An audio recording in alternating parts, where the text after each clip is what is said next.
हरिओम. भगवद्गीता बोध योगदास श्री जयगणेश जोशी यांनी केलेले निरूपण. अध्याय 5. कर्मसन्यास योग. ओम श्री परमात्मने नमः.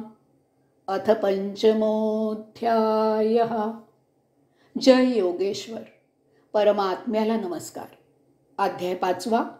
श्लोक क्रमांक 11. कायेन मनसा बुद्ध्या केवलैन्द्रियैरपि योगिना कर्म कुर्वन्ति संगम त्यक्त्वात्मशुद्धये.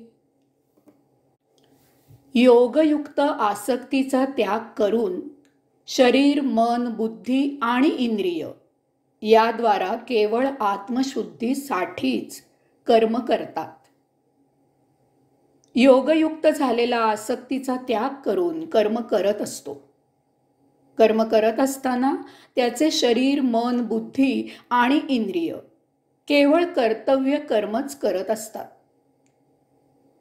तेथे आसक्ती नसते. अगदी किंचित मात्रही, जरा सुद्धा आसक्ती न ठेवता तो केवळ कर्तव्य कर्मच करत असतो. त्यामुळे तो परिपूर्ण शुद्ध चित्ताने कर्म करत असतो. त्यामुळे कर्म करूनही त्याला आत्मशुद्धी प्राप्त होते. उदाहरणार्थ, समरांगणात लढाई करत असताना शत्रूला कंठस्नान घालताना ते केवळ शरीराकडून होत असलेले कर्तव्य कर्म असते. देशाचे संरक्षण करणे, अधर्माचा नाश करणे, न्यायाचे राज्य चालवणे वगैरे हेतू त्यामागे नसतात. वगैरे हेतू त्यामागे असतात. तेथे मनाचा किंवा बुद्धीचा किंवा इंद्रियांचा सहभाग नसतो. नाटक, सिनेमा पाहताना तेथे केवळ मनाची करमणूक होत असते. त्यात शरीर, बुद्धी, इंद्रिय यांचा सहभाग नसतो. ज्ञानार्जनासाठी किंवा अभ्यासाचे पुस्तक वाचताना तेथे केवळ बुद्धीचा सहभाग असतो. त्यात शरीर, मन, इंद्रिय यांचा सहभाग नसतो. भूक लागल्यावर जेवत असताना तेथे केवळ इंद्रियाचा सहभाग असतो. तेथे शरीर, मन, बुद्धी यांचा सहभाग नसतो. ही उदाहरणे देण्याचा हेतू इतकाच की केवळ शरीर, मन, बुद्धी किंवा इंद्रिय कर्म करू शकतात. ती त्यांच्या विषयांना अनुसरून कर्म करत असतात. त्यावेळी केवळ कर्तव्य कर्म केले जाते. असे नसेल तर त्याने आत्मशुद्धी भ्रष्ट होईल. असे नसेल तर त्याने आत्मशुद्धी भ्रष्ट होईल. उदाहरणार्थ, एखादा विषयोपभोगाला साथ देत नाही म्हणून तिला किंवा त्याला ठार मारणे हा खून होईल.